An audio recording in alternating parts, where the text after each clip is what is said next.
everyone. I'm very pleased to be able to give the second webinar already this year. The first one was in January on retrofitting and smart metering, and I got a lot of questions about please also doing a similar webinar about transport and small medium enterprises. So that's why we're here today. I'm very happy to see many people that were there last time as well. I've even seen someone from Bangladesh. I hope you have no time issues because of the webinar. Fantastic you're attending. Today's webinar is, as I said, about transport and small medium enterprises, and more specifically about how to achieve behavioral change in these two sectors. But before I go into more detail on what we have learned about these two sectors, let me first introduce you a little bit the IEA DSM task 24 that is actually the context for the webinar of today in the sense of where the results come from. So task 24 is a task focusing on behavioral change and how to actually get scientists, researchers, practitioners, policymakers, technology developers, and all other relevant actors to share and collaboratively learn about what works and what doesn't when it comes to demand-side management and behavioral change. It's very much a social science focused type of task. We have been running the task for 3 years now, and the first phase is finished. We are, however, entering the second phase, which will again take 3 more years. So that's fantastic. I will tell you later in the presentation how you can join this task if you're interested. So over the past 3 years, we collected an enormous amount of information. We put a lot of that information into reports. One of those reports is called The Monster, which in itself I think is a very good title considering the enormous amount of information collected there. We also have a lot of movies, more than 60 case studies that we have been analyzing in depth, several academic publications, a lot of other more or less scientific publications and reports. We have a wiki for the task, and of course the IEA DSM website where you can find a lot of information. So today I will only touch upon a selection of everything we've learned and only on transport and SMEs. I hope to be able to seduce you to actually go to the websites and the reports to read more, because I will not go in very much depth in that sense today, considering it's only 40 minutes and I have to talk about 2 completely different sectors. So let me go to the second slide. Let me start with the conclusions for today and actually for the whole task. The conclusions that we came up with consistently after almost each case that we analyzed is actually that lasting behavioral change is key.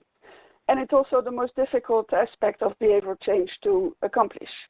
It's very easy to actually get people to behave differently for a short while, but to actually get them to still behave the way you intended them to do after the intervention has ended is much more difficult. It's very difficult actually. So to achieve behavioral change, we found you actually need to make it stick.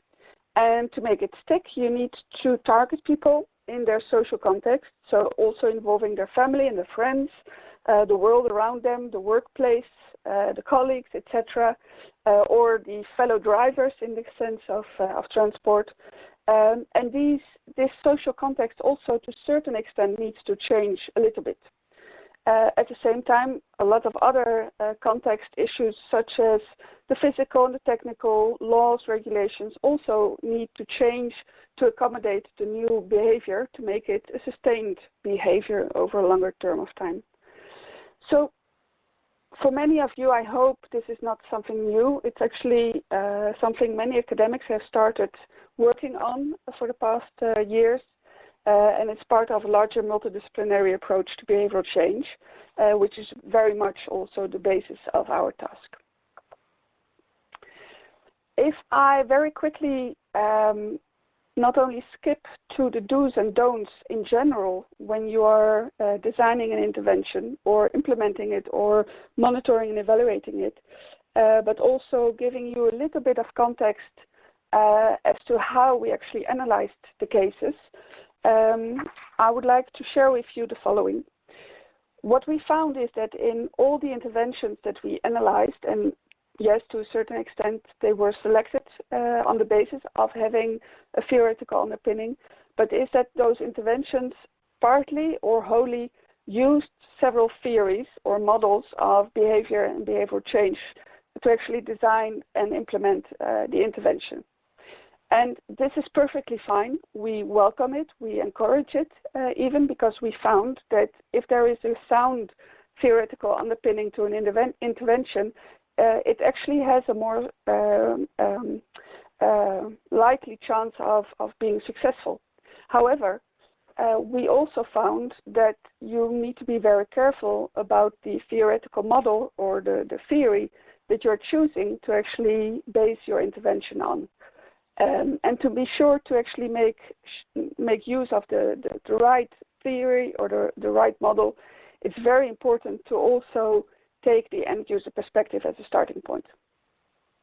So what we did is when we analyzed the multiple case studies that we took a look at, we tried on the one hand to find out what theoretical and disciplinary underpinning they had, but at the same time we use a story spine with questions like, how am I motivated to respond? Why should I do this? What do I need to do?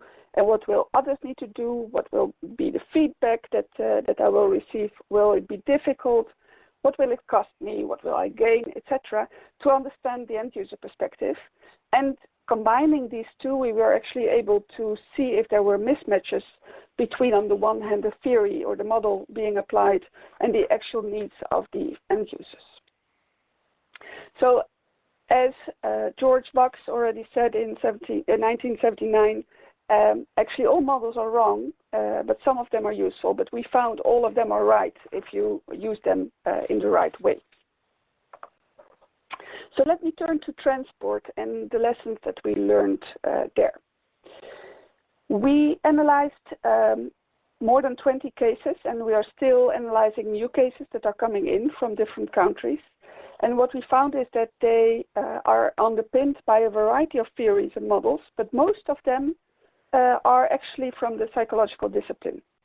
And the theories and the models, they are, for example, the norm activation model, the theory of planned behavior, social marketing, the principles designed by Cialdini, the value action gap model, etc.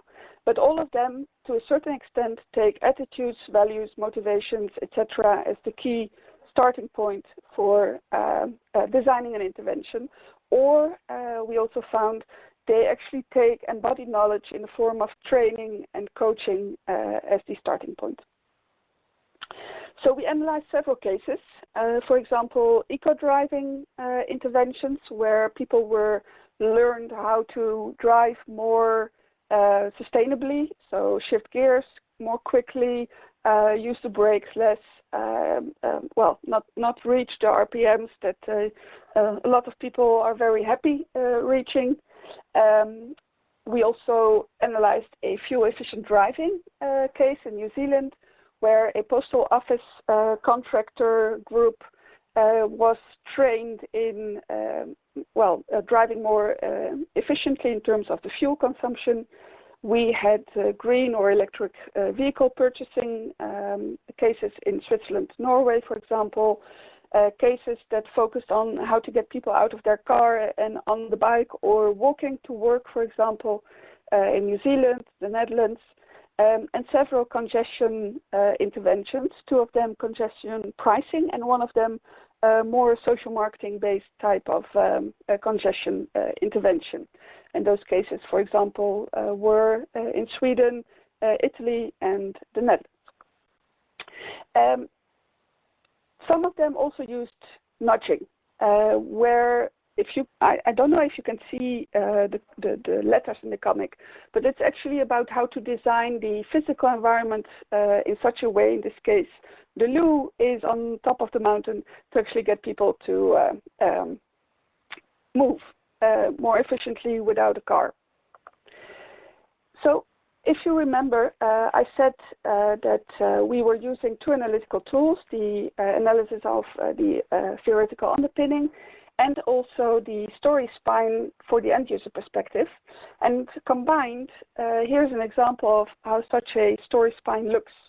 In this case, it's an intervention that is being underpinned by the psychological theory by Murray and Sachs, who focus very much on meaning attribution of the car and the sense of control and how to actually change the meaning and the sense of control of drivers. And it's the eco-driving intervention in the Netherlands.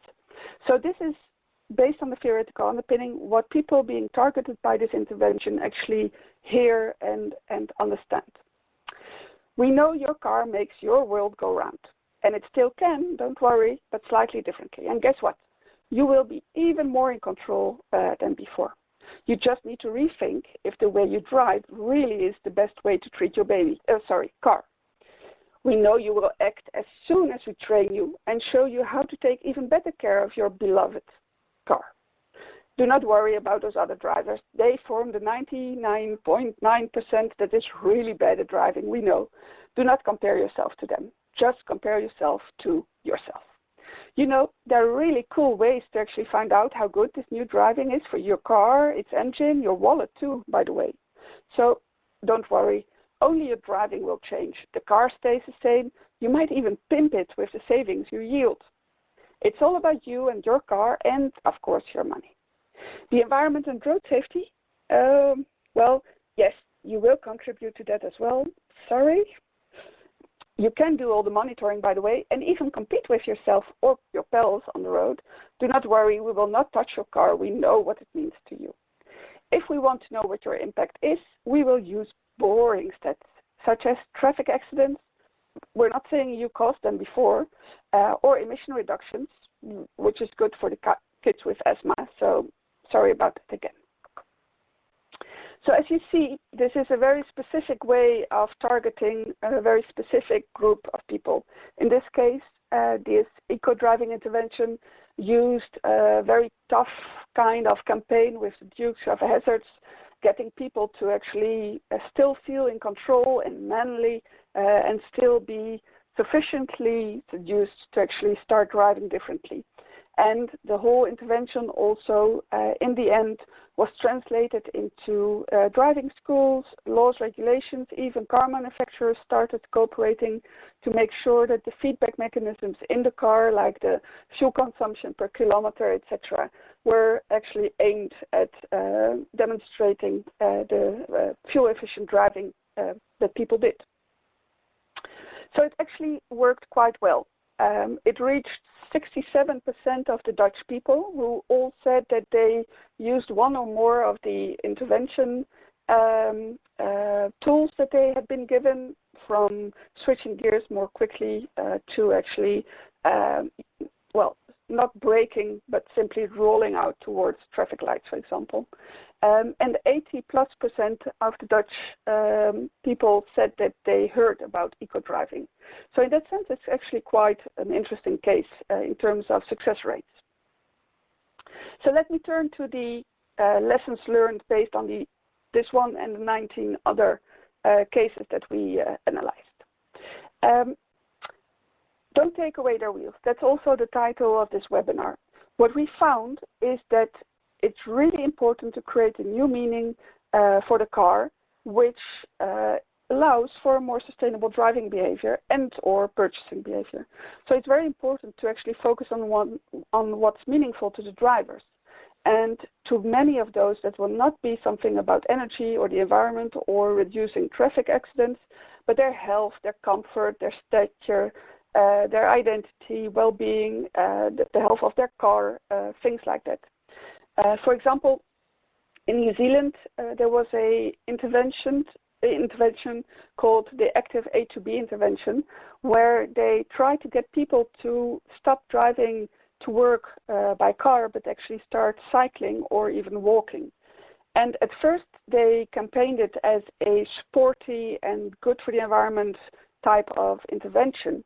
But after a while they found that what worked much better was actually a focus on health and well-being and demonstrating how people might become more healthy and experience life in a more pleasurable way through walking or cycling to their work. So we need to remember that cars mean everything to many people, and you need to be careful how you approach them. Cars, I don't think this is something none of you knows, cars reflect lifestyles for most people. And so it's really important to also focus on the lifestyle and the role of the car in that lifestyle when you're designing an intervention. However, you should not forget that life is also very much about this technological thing called car. So you need to allow for the same meaningfulness, but in a more energy efficient manner. And in Switzerland, for example, they did so by demonstrating how driving on more green fuels or buying electric vehicles could actually be quite sexy and good for you and your relationships. And that worked as well. I'm not sure if it will work in other countries, but in Switzerland it actually did.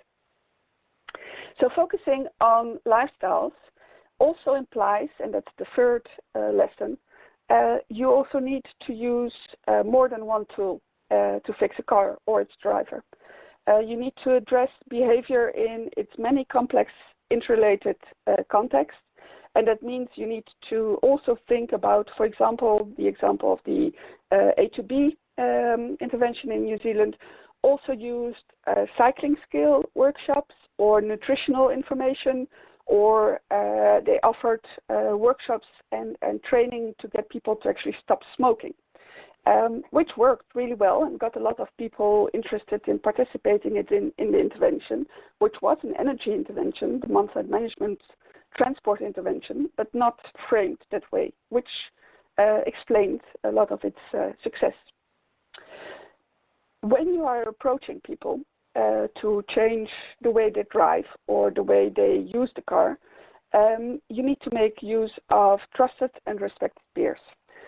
One of the interventions was the intervention where postal contractors were asked by the postal company to start driving more efficiently. And that actually did not turn out really well until the postal company acknowledged that the car means a lot to certainly contractors who work with this car, and they needed to involve respected and admired other contractors to actually be the trainers. Once they did that, and those trainers trained the other contractors, they achieved sometimes energy efficiency gains of 40%, and they were sustained in time when it was evaluated after quite some time. So use active coaching by trusted peers. That's really key. And training in that sense is also key, because what you're actually trying to accomplish is create a new norm, and that's the sixth lesson. You want to create a norm where you tell people, be smart, drive smart. And there is little as habitual as driving and traveling patterns. Just think about how you, if you have a car, drive your car. If you're a seasoned driver, you shift gear or you look in the mirror without even being very conscious about it. So training is essential. And to actually be successful in training, you need to understand where the driver's behavior comes from. And you need to set goals that you want to achieve and visualize how this person can actually achieve or cross the gap between the actual and the goal behavior. And feedback in that sense is really important. And of course there is already some kind of feedback in the car in the sense of fuel efficient driving, the RPMs, but more could be designed there. I think there is a creative industry challenge there. So once you get people to actually change the way they drive, you also need to make it something that they feel proud about or that they feel is very normal. As I said, driving is a very individual and social activity. So it's important to demonstrate how normal this desired behavior is. And you need to reward good behavior with a diploma or a license, making them driver of the week, for example, or walker or cyclist of the week, and really try to work towards creating a new social norm. In New Zealand, again, the active A2B intervention was really good at doing this, and they are now, I think, in their 4th or 5th year of doing this intervention, and more people start participating. So it's really a very, very, very good intervention, and mainly because they are working really hard at creating this new social norm. However, even if you have all the 7 lessons in place, number 8 is really key. Infrastructure matters. We saw that to be most important potentially in the congestion interventions, certainly the congestion pricing interventions. We had one in Italy that we analyzed and one in Sweden, and we found that actually what explained the success in Sweden was that they created a lot of infrastructural changes around the congestion pricing. So they offered the park and ride type of facilities. They increased public transport frequency and the quality in time. They had a lot of other type of more physical type of changes in place as well, alongside the regulation and the laws, which was really key to its success. In Italy, they didn't do the infrastructural changes, and neither did they in the Netherlands. And what you saw happening is that although people were slightly motivated to change their behavior, usually because they got paid for it to a certain extent, after the end of the intervention itself, a lot of those reverted to their old behavior, and in fact none of them really changed the mode of mobility. So they still drove the car, but at different times, and they did not switch to public transport or cycling or walking.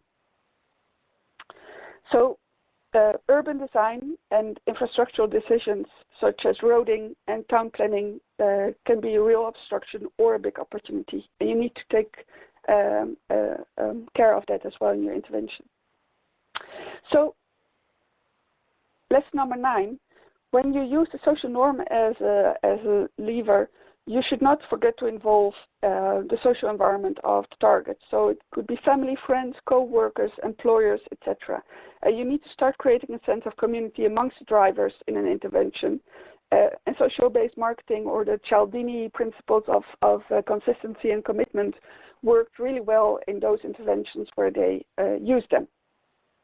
What we saw happening, for example, in the Dutch congestion pricing intervention, is that when family and employers were not involved in actually allowing people to not only change the hours that they worked because they came to work by car at a later moment, but also involved the family to allow, for example, for a better care of children, if people would also drive from work to home after the congestion, the intervention or the people would actually not sustain their behavior. Well, the 10th lesson is a very peculiar one that we only found in New Zealand, so I think it's a quick one. What happened there is people were not used to cycling, and that might be also the case in other countries than the Netherlands. And when the government saw that more people started cycling, they actually issued a law making a helmet mandatory. And as soon as that happened, people started thinking, well, if I need safety equipment to actually cycle, it might not be that safe. It might actually be dangerous. And there was a small setback in the number of people participating. Last recommendation in the field of transport is that money isn't everything. Money is a good start, but it's not enough on the long run. So it might do the trick to actually get people to participate in an intervention or start participating in congestion pricing programs. but to actually make those people either increase their behavioral change or sustain it, you will need to also put other elements in place that I discussed already previously. So what can we learn from the analysis that we did in this task 24? Well, the transport interventions often perform quite okay. The psychological disciplines underpinning them, they do manage to get quite a percentage of people participating in the intervention. They are actually focused on both changing the habitual behavior, so driving behavior, but also one-off decision behavior of purchasing a more efficient car, for example. And that's nice for policymakers, they are relatively easy to evaluate in quantitative terms. So most of those programs are evaluated on the basis of the reduction of CO2 emissions, the cost of the measure, the total numbers of cars sold, the decrease in traffic accidents on a certain route, etc. However, what we also saw is that one problem is that these programs usually focus mainly on the individuals and forget to involve the social environment, family, friends, but also workers, employers. And as I said, involving them proved to be key to actually sustaining the behavior after the intervention finished.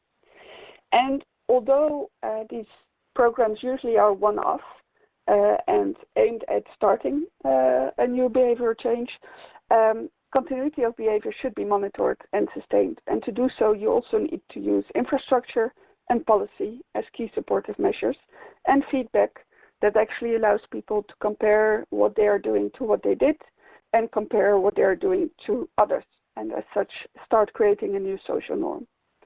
Finally, what we saw is that when those programs are being evaluated, usually they are seen to be quite cost effective.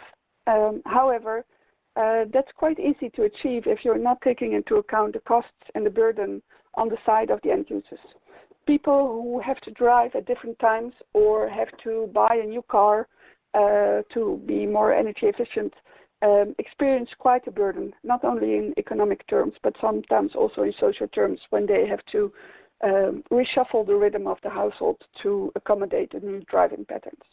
So those type of costs also need to be taken into account. Let me turn to small and medium enterprises and the interventions that we analyzed there. What we found is that there were as many, SMEs and thus as many SME interventions as there are SMEs. And as a consequence, we also saw a great variety of the type of theories and models being used to underpin the interventions. Most of the interventions that we focused on were aimed at getting small medium enterprises to either green their processes or the energy consumption, to change work practices of the staff, for example, turning off lights or computers or becoming paperless or cycling to work. And they did so, most of them, by using a variety of models ranging from nudging to the more neoclassical economics, type of models and theories. So the cases that we focused on were diverse. We had cases where offices tried to green their staff behavior by getting them to, for example, use the stairs instead of the elevators, turning off the computers, greening of big SME processes as well, for example, in the timber industry in New Zealand, or a ferro or steel company in Norway. Companies that tried to get an energy efficiency on their computers, turning them off or standby when not in use. To also a lot of cases where SMEs were being targeted with energy audits and measures, sometimes paid for to a certain percentage by the government. Those were mainly in Sweden, New Zealand and Switzerland, and they focused very much on collaborative learning, and we'll come back to that later. So as I said, the theories being used in the interventions focused on small medium enterprises were very diverse. However, many of them used nudging and social norm theories as a disciplinary underpinning. So they actually tried to change a little bit in the social or physical environment to nudge people to perform a certain behavior. Turning to the lessons learned. What we found is that, and I think it's something most of you will consider potentially rather trivial. However, it's something that has been forgotten in many of the cases that we analyzed. And that is that it can't all come from the top or the bottom or the middle. All of these layers need to be involved to actually make a change happen. And more importantly, to actually make sure that you are involving all of these layers, you need to find out the stories that matter to the stakeholders, to the company, to the society, to the management staff, to the employees, and to the the individual people in the company. And you need to make those stories talk to each other and create a common goal. And if you miss out on involving in particular the middle actors, for example the IT staff or the building facility managers, you will have big problems. We had two cases where those middle agents were not sufficiently involved in the design and the implementation of the intervention. One, for example, in Spain, where a very big company issued or installed a program, and installation of the program was relatively easy. And this program would monitor whether or not a computer or a laptop was in use and then consequently turn it off or put it into standby. However, due to a lot of little problems experienced by the users and the unwillingness of the IT department to actually solve these issues because they had not been involved in the design and the decision making on the program, this really big intervention had a delay of more than a year and a lot of additional costs. So you need to involve the middle, work top-down and bottom-up, and even, but I will come back to that later, also include some validation. You also need to benchmark your heart out, especially if you are using an intervention where multiple SMEs participate. If you want to make sure that they actually appreciate and acknowledge the other SMEs' efficiency gains, you need to make sure that you have benchmarked them in such a way that you are able to compare them. If you're not doing it, you are in trouble.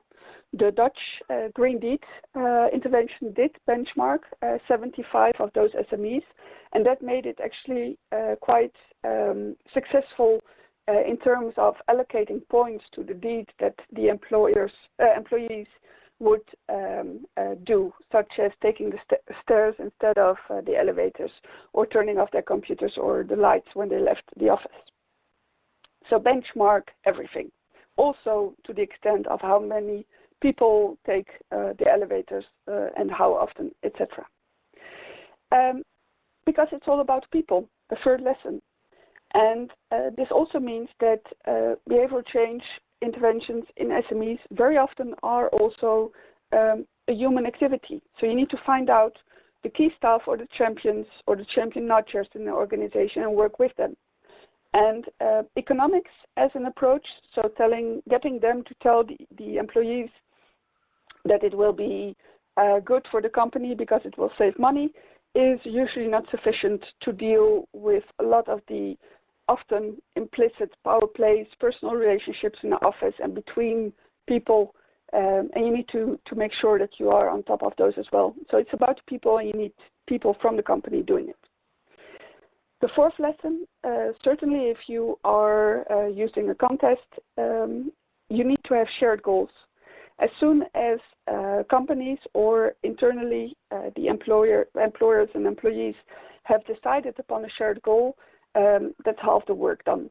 The Finnfjord case in Norway, for example, did a very good job at involving all staff, top-down, bottom-up and middle-out, to design and define what the shared goals were. And as soon as they had done that, it was, to a certain extent, a piece of cake.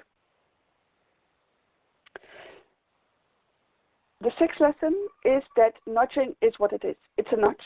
It's not a lifesaver. And you need to continue working on actually getting people to change their internal motivations, attitudes, or the intention to change their behavior. So you need to focus on more than small cues and ambient technology, etc., to support people. They need more than reminders. And that means that you also need to involve infrastructure and policy and regulation, as I said before, also for the transport context. You furthermore also need to show who's leading. There are a lot of innovative companies, and they need somehow also to be validated in the success they are performing, to act as role models. To do so, for example, in the Netherlands, there was a performance ladder designed for SMEs, and that worked really well. People or SMEs really tried to get validation or certificates on that ladder. The eighth lesson is a trivial one. It goes for whatever intervention you're undertaking. Actually, you need to tailor it.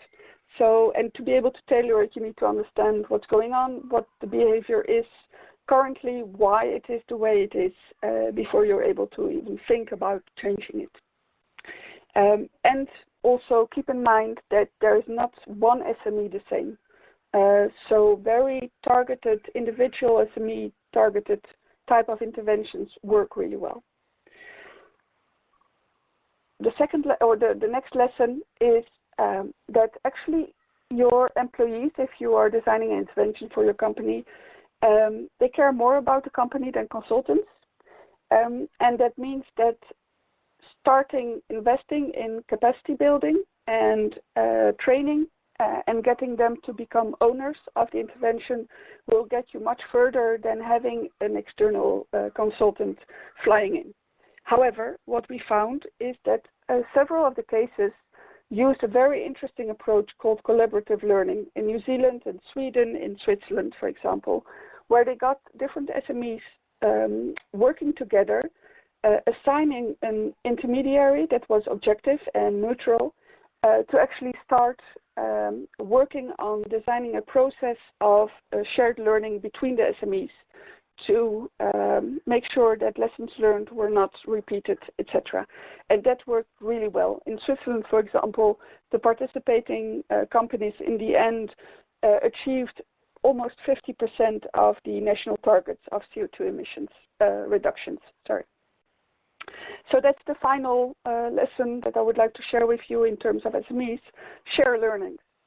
Create a platform of for example, sector associations to provide a shared learning environment, and make sure that you have benchmarked so that the SMEs are able to actually compare their results.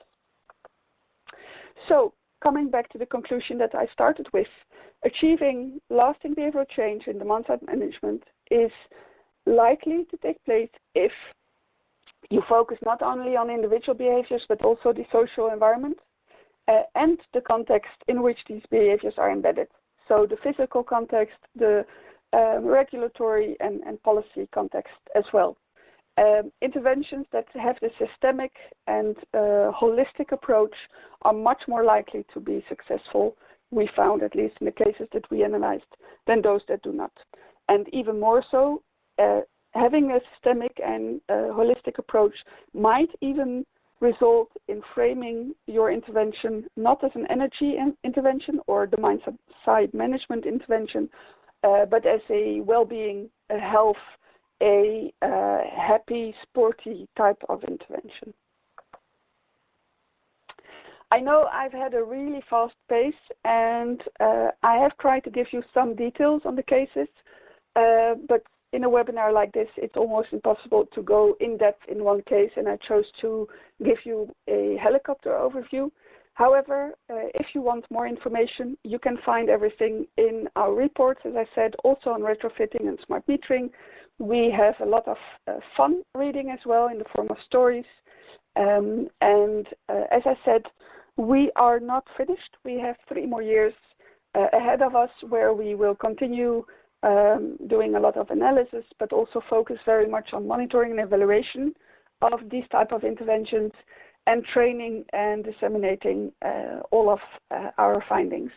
If you're interested in joining and participating in the task, please do. It's an open innovation platform. You're very welcome to participate. We have more than 200 experts already participating off and on. So we are very happy if you would join as well.